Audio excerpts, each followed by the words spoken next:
One, I want to make sure that any girl that I, am potentially gonna marry.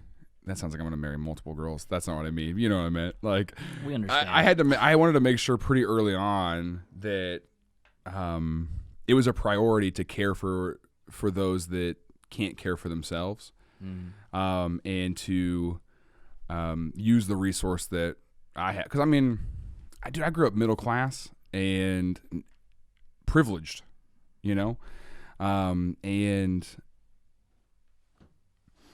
it's a priority because I don't like that statistic. I don't like the 400,000 kids, because how foster care system works. They bounce around from thing to thing, from home to home. And I think it's really important. One of the biggest things for my life was my mom was a single mom until I was 6. And when she married my dad, we did the whole adoption process, and he wasn't my stepdad. He was my dad. He is my dad. I says, well, he's still here. But that was a big deal for me. I just remember that being we did the adoption process, and I remember going to the courthouse, and it was cool because there was a judge and all that stuff. But I remember that meant something, even when I was 6, of that's my dad. And every Father's Day I'm reminded, there was someone who walked out, but there was a guy who, my mom was 22 when she had me, which means my dad was 21 when I was born. And so my dad was my age when he married a single mom. And I'm 27 and I lose my phone charger all the time, So I couldn't imagine, I straight up couldn't imagine stepping into that. And he did. And that it just meant so much to me then and now, that I want to do that. I want to be a part of that. I want to be a part of stability for someone else. For sure. And so it's been a priority for me. And I want to make sure I want to make sure a girl knows that going into it. So it's not just do you want to do this? And she's like, forget them kids. And the reason I ask what happens when they text that number is that the reason a lot of people don't is because they don't know where to start. And they don't know what to do. So there's a church in Alabama, which I'll connect you to as well. But he was explaining to me that their biggest hurdle of getting new parents to foster was that they would always say we don't know anybody else who's doing it. We don't see it be successful. They Google it and they just hear horror stories of it not working out, of things being way more difficult than it is. And it really goes back to the community thing that we talked about before, is that a lot of people might try to get into fostering or adopting, and then when it gets difficult, they don't know who to call. They don't know anyone else who's doing it. And so that's what I think is really important about organizations like that, is that that's the person they call. That's the organization that will help them and resource them, not only just with here's a pamphlet of what to do, but also here are other parents who are in the same situation, who are stepping out and doing this as well, and building that community. And so I think that's, again, it's more than a program of hey, do this 10-step thing and that's how life's going to work out. We need people to call when things are difficult and when things are out of our ability. And I think that's what a lot of people avoid or are afraid to step into fostering, is because of that. Yeah. And I know that for me, God's been tugging at my heart for quite some time. Yeah. I did a mission trip in Myanmar, and you're just surrounded by all these orphans. And then from that to even just seeing the movie about it was Instant Family. Oh my gosh, I loved it. Amazing. Hated movie, watching it with my girlfriend. But man, it was don't watch that with if you're in a relationship. Okay, don't watch that together unless you're both already on board because we watched that together. We're not married yet.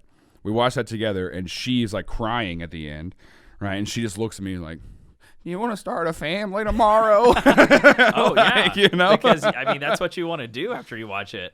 And, from that to even, my fiance, Ashley, her brother and his wife, they are a foster family. So we've only been dating less than 2 years, and I've already seen multiple kids, coming through that house, and you get to see these kids, meet these kids, and you just see, oh, my gosh, there's a need, because if it's not for families like her brothers Ryan and Deborah, doing that, then these kids are just in the system without a family, or in a situation with a family situation that's not good. Yeah. And so I feel God keeps pulling on my strings. And so when James brought this idea to me, which it was ironic because in the Bible, it's literally like James, the book of James that talks about. He wrote it. I think he might have been the author of James.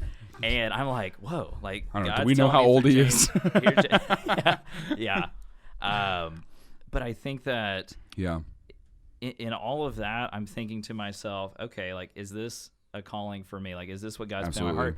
And I remember thinking, what do I do? Yeah. Because my local church that I attend, they're not talking about it. Sure. And you don't know where to start. You don't know what to do. Exactly. So even this, like myself, like I looked into their stuff. And Mm-hmm. I mean, I never even knew that there was such a service as being able to create a system at your local church where you can have those families that have either adopted or fostered, or even they're pregnant and they're not sure if they want to keep the baby or not. You can actually have set up groups where you can just pray for those people. Yeah.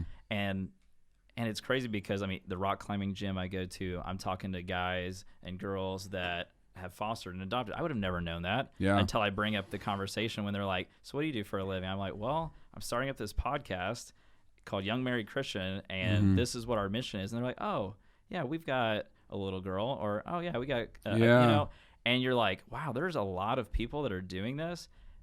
And it would be nice to, you know, if maybe I'm not called to adopt myself, maybe I'm called to just partner with those families, to resource them.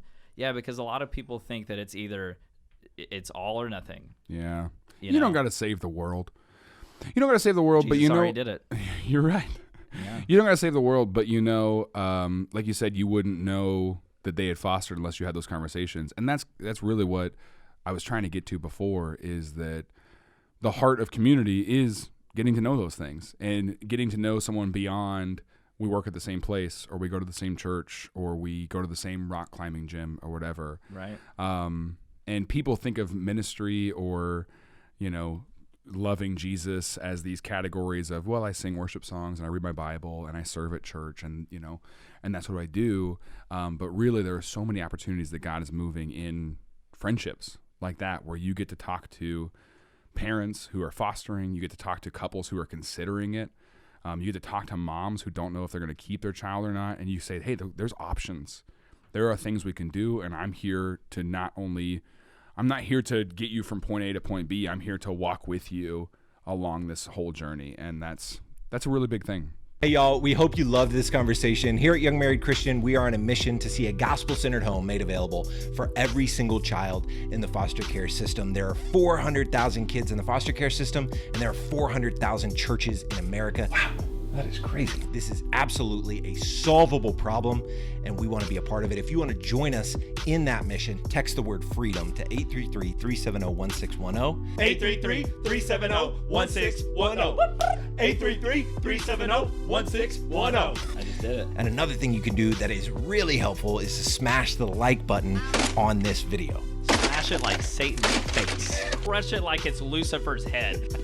It really helps us a ton, so smash that like button, subscribe to this channel. That's it. Smash the like button on this video.